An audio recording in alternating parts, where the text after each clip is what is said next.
welcome back to Jen's Merrimack Valley home, where the cooking is good and the homesteading life here is great.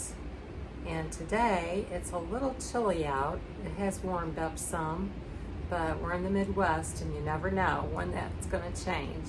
So we had a very cold morning actually. And then now it's about 63 degrees out.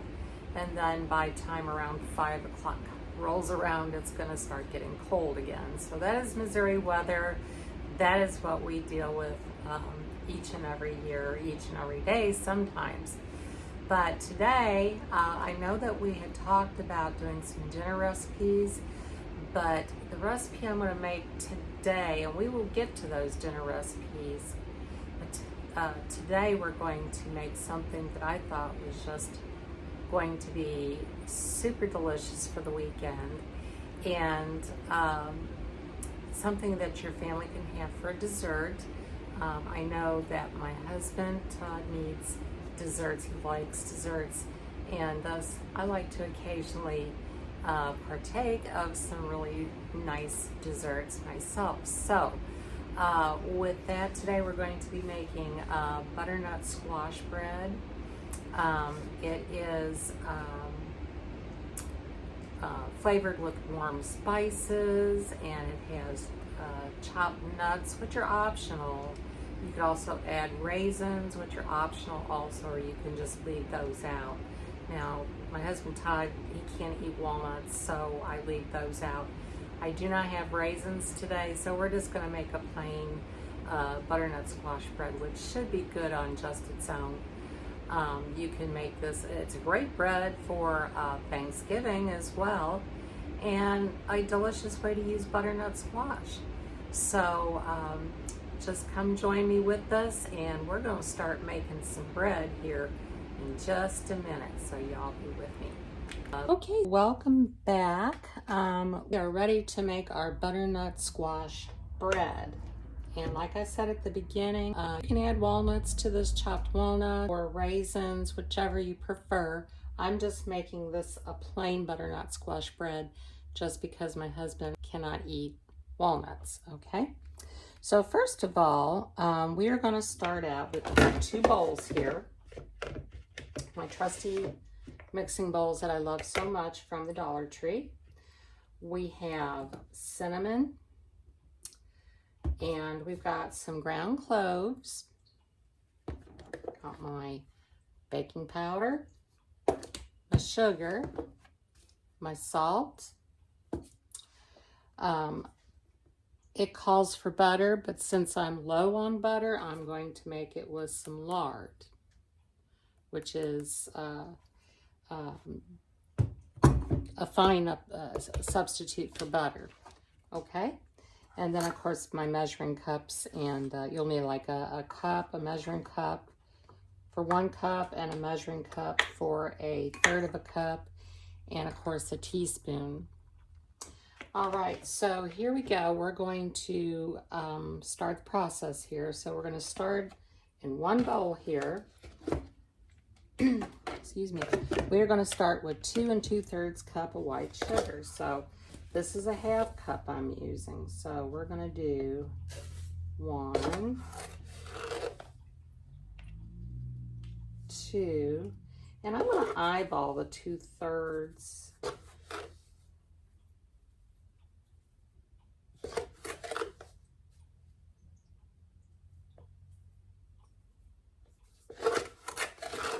Let's see here.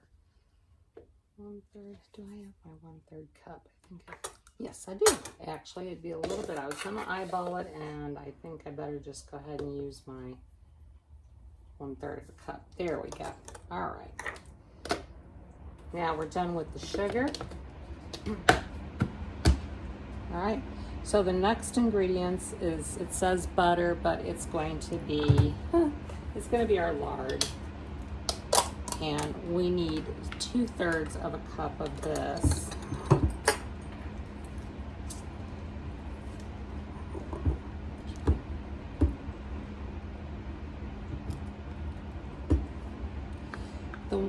wonderful thing, of course, butter is the same way. I always leave my butter out.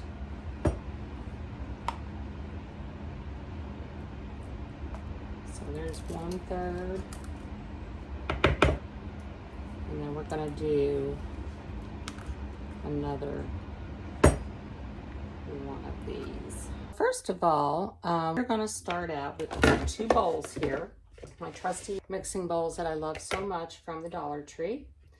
We have cinnamon, and we've got some ground cloves. Got my baking powder, my sugar, my salt. It calls for butter, but since I'm low on butter, I'm going to make it with some lard, which is fine up for butter. Okay. And then of course my measuring cups, and you'll need like a measuring cup for 1 cup and a measuring cup for 1/3 of a cup, and of course a teaspoon. All right, so here we go. We're going to process here. So we're going to start in 1 bowl here. Excuse me. We're going to start with 2 2/3 cup of white sugar. So this is a 1/2 cup I'm using. So we're going to do 1, 2, and I'm going to eyeball the 2/3. Let's see here.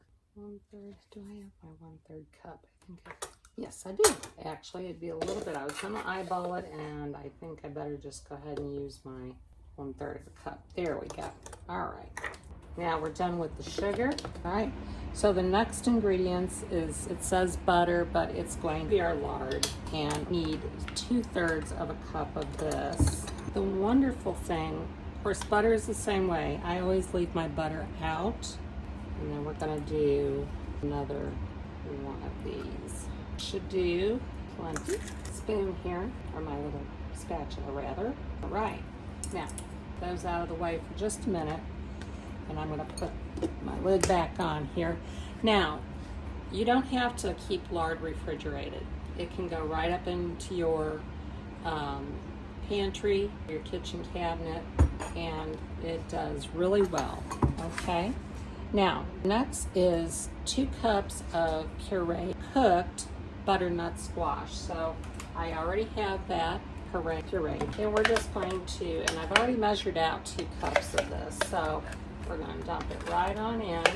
This was 1 butternut squash that I baked in the oven at 400 for about an hour. I think that's all we're going to get out of there, so I'm just going to put this in my sink. Put a little water to keep that until I get my dishes done later. All right, and then we're going to do 4 large eggs. So we're going to do this one. Going to the store later, so I will have to put this on my list because I have 1 egg left. Yep. All right, let me get something to wipe my hands off with a little bit here. All right, so these are our wet ingredients, and we're just going to stir this. Break up those egg yolks, stir this all together until it is creamy and smooth. I don't use my hand mixer a lot. Just most of the time I can get all this combined without doing that. But we'll see. I may have to get that out. But I think I can. If I just work with it for a few minutes, time. And the whisk would do better. I push that right off there. Let me see here if that would do better. Okay, this might do a little bit better. Good old-fashioned elbow grease. We're just going to mix this till it is combined. Take a minute. And, if you have your lid is like this somewhat, it's still all right. Even if your butter's like that, if it's just dotted. But you have it somewhat soft, or at least soft enough to incorporate it into. Okay, so got all this. It's in the dishes. This out of the way. All right. So now we are going to set this over to the side for a minute, and we're going to start with 3 1/2 of all-purpose flour. So that's what we're going to do. I keep my flour in a big container. I'm running a little bit low. It holds 2.5 of dry goods or dry product, and so let me get my cup and measure this out. So there's 1, 2 cups, 3 cups, and I'm going to have a half here. That should be about a 1/2 cup right there. Okay, so we got 3½ cups. And then we're going to do 2 teaspoons of baking soda. Where did I put my baking soda? I think I left it here in my cabinet somewhere. So let me see here. Oh, there it is. Baking soda here. So we want, boy, I have just got some dropsies today, as I would say. It's mopped my kitchen floors, so it's all good. All right, let's do 1 and 2. 2 of the baking, and now we're going to 2 of the baking powder. 2 teaspoons baking powder. Do 1½ teaspoons of salt. There we go. And I quite often do just go with what I think is the amount. A lot of people say eyeball it, what I say a lot, but at any rate, that is what I'm. Then we're going to do 1 teaspoon of ground cinnamon. Here's where all the good spices come in. Put that in there, and I think that was just a little bit shy of. I kind of like a lot of, so put that in there like that. It's more like a 1.5 teaspoons. And then we're going to put in some teaspoon of ground cloves. I have opened this, and it's giving me an issue here. I don't know why. Let's see if I can get my rubber. Y'all have seen these twist off thingies. This is what I'm going to use. There we go. I got it. Those come in super handy for stubborn jars that open or like that. All right, here we go. So we're gonna do the 1 teaspoon. I'm a little more careful with the cloves. They're kind of pungent, so we'll just leave it at 1 teaspoon. And here's the part where you would add your chopped nuts or your raisins. So since I don't have those, we're just going to go ahead and give this a really good stir. Combine all the baking powder, salt, flour, spices, and seasonings.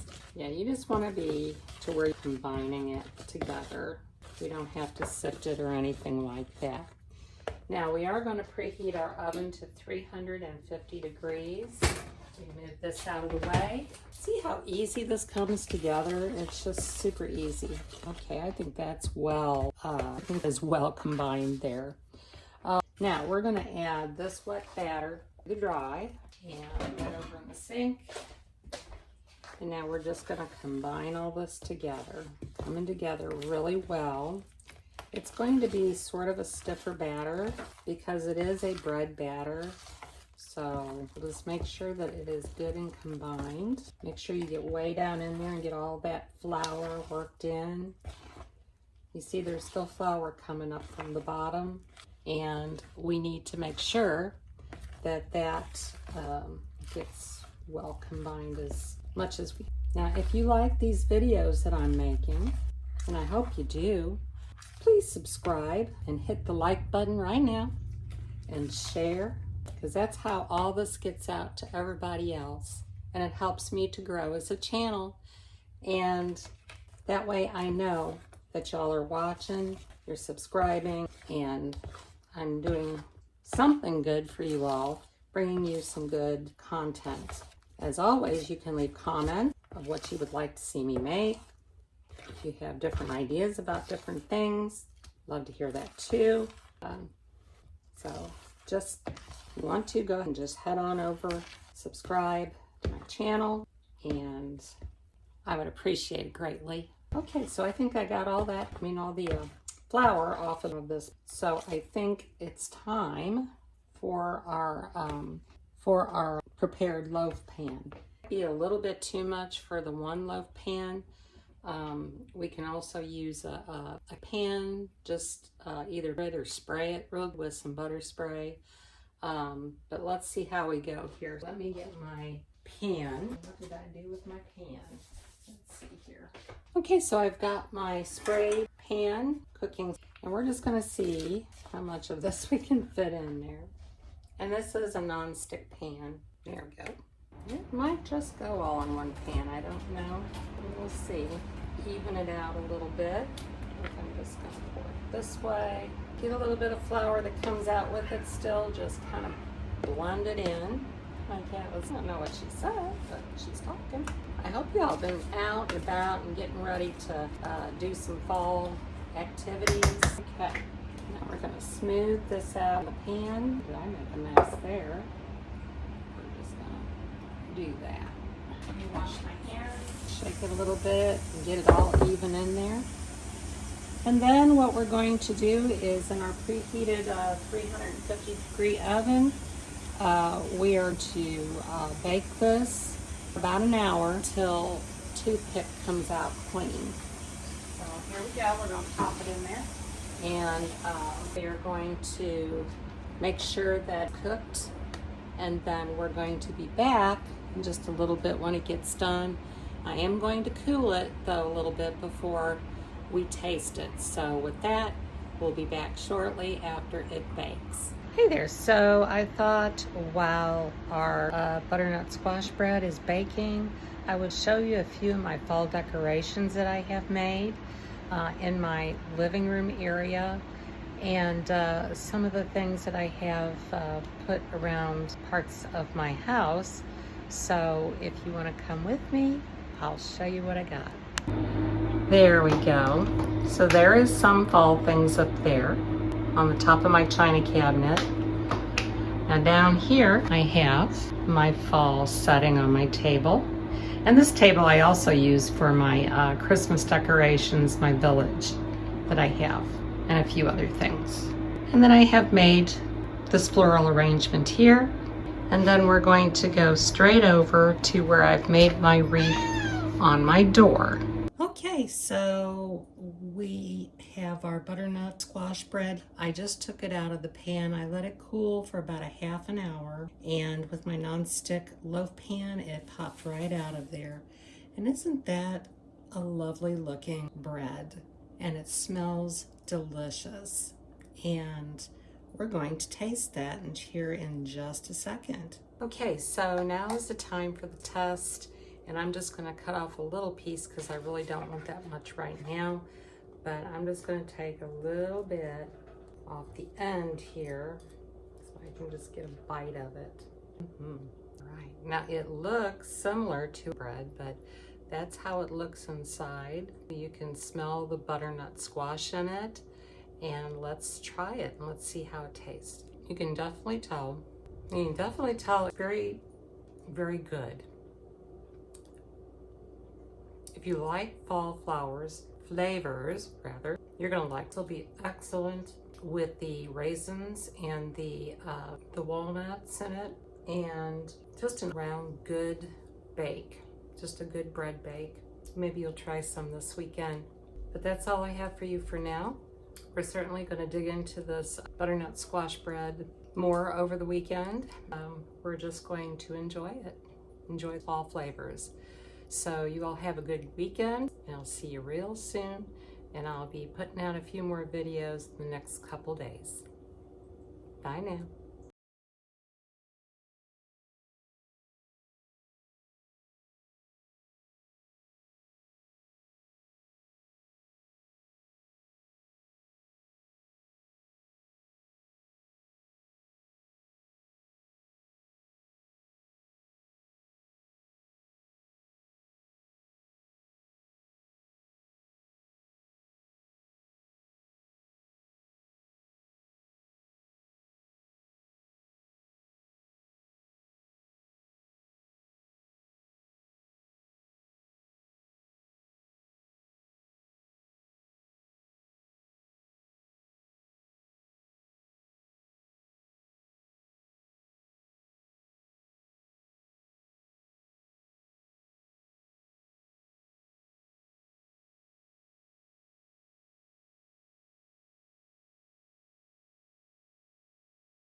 There we go. So there is some fall things up there on the top of my china cabinet. Now down here, I have my fall setting on my table. And this table I also use for my Christmas decorations, my village that I have, and a few other things. And then I have made this floral arrangement here.